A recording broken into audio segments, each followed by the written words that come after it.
Seperti biasa, sehabis bubaran kerja jam 9 malam, gue berencana mendaki Gunung Pangrango lewat Cibodas.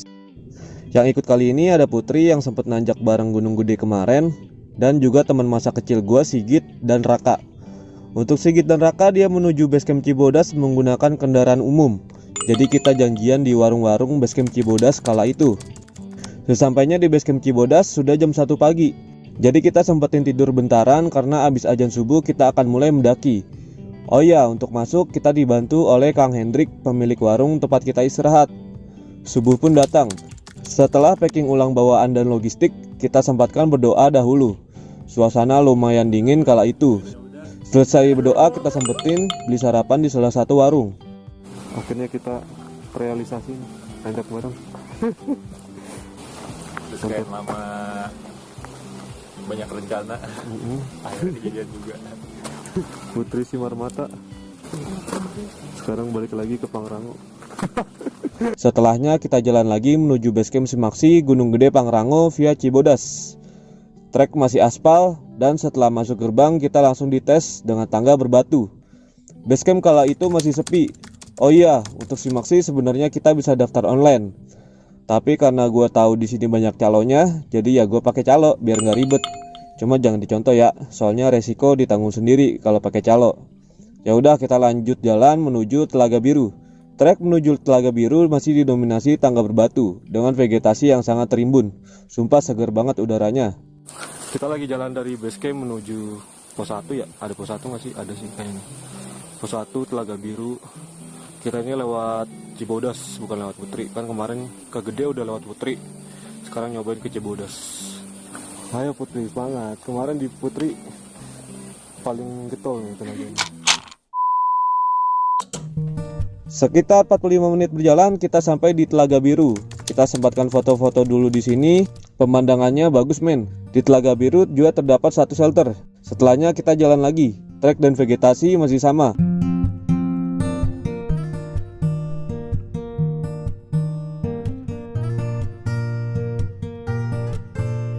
Dan gak lama kita melewati jembatan Rawa Gayonggong. Jembatan yang kira-kira panjangnya 500 meter ini pemandangannya bagus banget.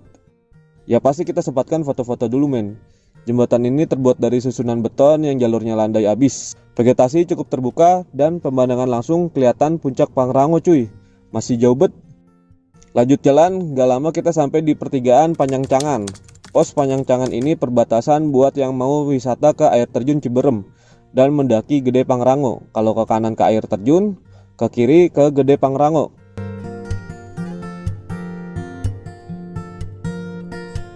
Gak lama beristirahat kita lanjut lagi. Trek langsung berubah, agak mulai terjal tapi masih trek bebatuan dan hutannya juga masih lebat. Jalur setelah pertigaan mulai menunjukkan aslinya nih. Agak-agak gimana gitu, terjal ya kan. Gimana Git? Semongko. Semangat. Di puncak ada KFC. Apa bedanya jalur Cibodas sama jalur Putri? Kok nggak ada? Lebih asikan mana? Gunung Putri. Kenapa? Tanah gitu ya konturnya. Kalau ini batu. Kita pun sampai di shelter Rawa Denok 1. Di sini terdapat satu shelter yang bisa buat tempat ngaso atau berteduh jika hujan. Gak lama kita lanjut lagi ke Rawa Denok 2. Semangat Git. Di atas ada siapa? Nyayang. Putri sekarang bawa keril. Kemarin bawa backpack.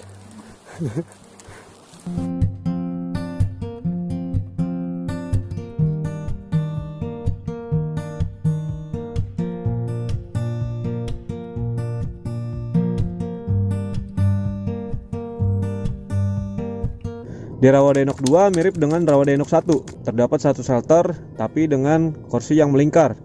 Denok 2 ketinggiannya segini. Di jam 8.44. Semangat Sigit. Semangatin.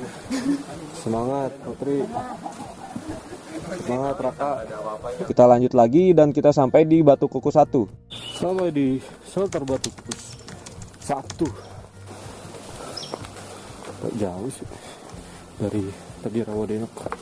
Dua shelter gini aja sih. Duar. Gak lama beristirahat, kita lanjut lagi menuju Batu Kukus 2. Gue sebenarnya agak bingung karena kan biasanya di jalur pendakian itu pos itu berdasarkan nomor dan jaraknya agak jauh. Tapi tidak dengan jalur Cibodas ini. Unik sih. Batu Kukus 2 di ketinggian berapa tadi? 2036. Terus tadi jamnya sekitar mau jam 10. Mantap. Setelah Batu Kukus 2 kita lanjut lagi berjalan. Masih didominasi trek berbatu. Menurut gue sih sebenarnya trek berbatu ini memudahkan kita untuk menapak. Tapi kalau trek batu terus begini bikin dengkul gampang pegel. Karena napaknya kan keras. Jadi kaki lebih ekstra aja tenaganya. Jalur dari Batu Kukus 2 ini ke atas kemana kah? Air panas luar biasa, parah. Sempat beberapa kali ngaso, udah habis tenaganya. Ngantuk juga. Tengah malam begadang, tidur cuma rep-repan doang. Parah.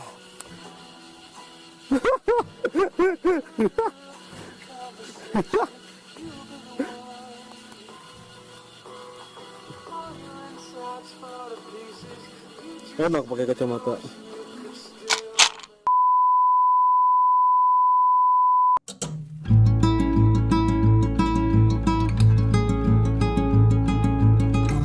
Setelah Batu Kukus 2 kita akan melewati ciri khas trek Cibodas nih, yaitu trek dengan jalur air panas. Sumpah takjub banget gua melewati trek ini.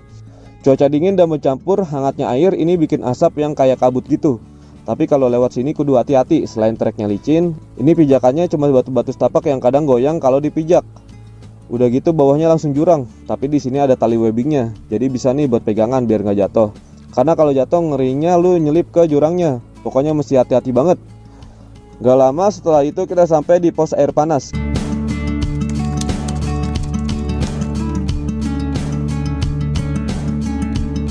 Pos air panas di ketinggian 2170-an di jam 11.12.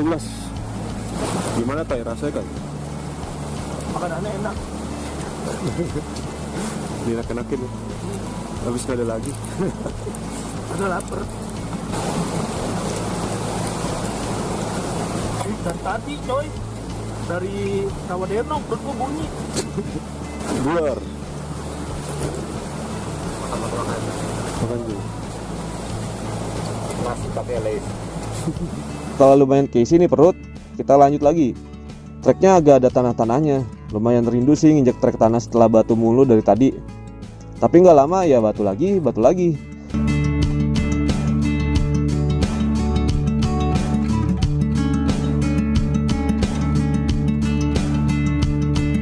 Gak begitu lama akhirnya kita sampai di kandang batu. Di sini luas juga sih. Kayaknya cukup nih kalau nampung 25 tendaan. Tapi karena kita pengen ngecampnya di kandang badak, ya jadi jalan lagi men. Setelah kandang batu, treknya makin terjal nih. Udah gitu batunya bertanah basah jadi agak licin. Di trek ini cukup bikin kita bentar-bentar minta rest.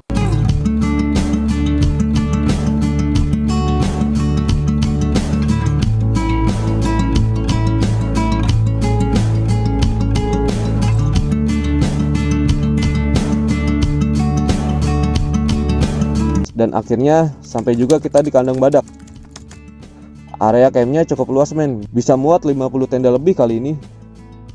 Kita pun langsung bangun tenda dan masak-masak, lalu tidur.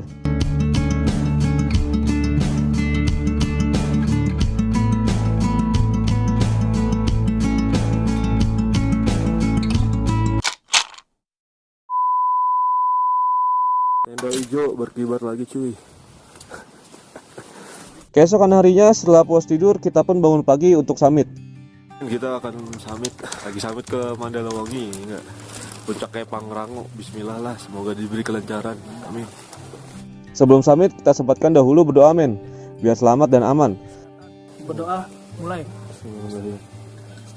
Doa selesai. Udahlah jalan aja.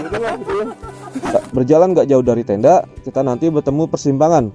Ke kiri ke Gede, ke kanan Pangrango. Ya otomatis kita ambil kanan. Trek summit Pangrango didominasi tanah yang basah karena semalam hujan dan juga banyak pohon tumbangnya. Jadi kita mesti merunduk atau melangkahi pohon tersebut. Treknya lumayan masih landai di 15 menit pertama, tapi setelahnya treknya menjadi menanjak terjal yang bikin kita bentar-bentar minta rest. Vegetasi pun masih tertutup pepohonan lebat yang membuat suasana segar dan adem. Masih di trek jalur nanjak menuju puncak Pangrango, sedikit tersendat-sendat, nggak karena perut melilit, lagi nahan berak. Aduh ya Allah, nikmat banget nanjak sambil nahan berak, mantap. Kalau gue lihat dari bawah kemarin sih kayaknya Pangrango full pepohonan sampai puncak. Sesuatu yang hebat sih menurut gue, karena biasanya gunung 3000-an mdpl semakin ke atas vegetasinya semakin dikit, bahkan terbuka banget. Kayak kita gigit. Kalah. Kayak banget anjir. Belum kalah banget sih. Gigit kontraksi perutnya. Lidinya aktif.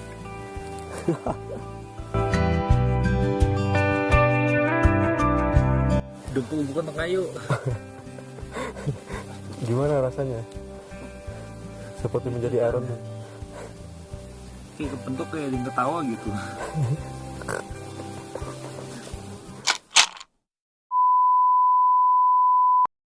Kita lagi sampai sih kayaknya nih 5 menitan. Jalannya udah landai banget. Ah gila, keok, gegaranan boker. Mantap. Setelah habis-habisan menanjaki berbagai tanjakan terjal, akhirnya kita sampai di puncak Pangrango 3019 mdpl.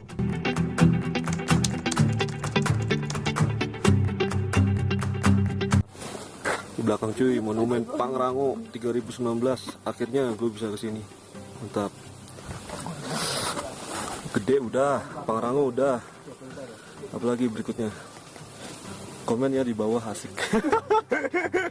Di puncak cuma ada tugu kecil sama bekas shelter yang sudah rusak. Entah kenapa pas gue nyampe sini gak berasa capek sama sekali. Cuma gitu sih. Oh iya. Iya. Semua terbayarkan. Gak lama kita pun melaju kembali ke lembah Mandalawangi. Ya, terdapat lembah yang mirip seperti Surya Kencana di Gunung Gede di puncak Pangrango ini. Di sana kata Kang Hendrik pemilik warung, ada petapa yang sudah lama tidak turun. Sampai Mandalawangi dengan edelweiss di sekitaran. Ambil air dari surken, kita masak dulu buat nyeduh. Surken Mandalawangi bikin apa gitu? Biasa. Apanya yang biasa? Bikin susu pakai roti. Salah ya. Dan kita pun melihat petapa yang tadi gue sebut sedang bercengkerama dengan pendaki lain. Dalam hati gue kuat.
kunjung reda. Kita terabas aja menuju warung Kang Hendrik.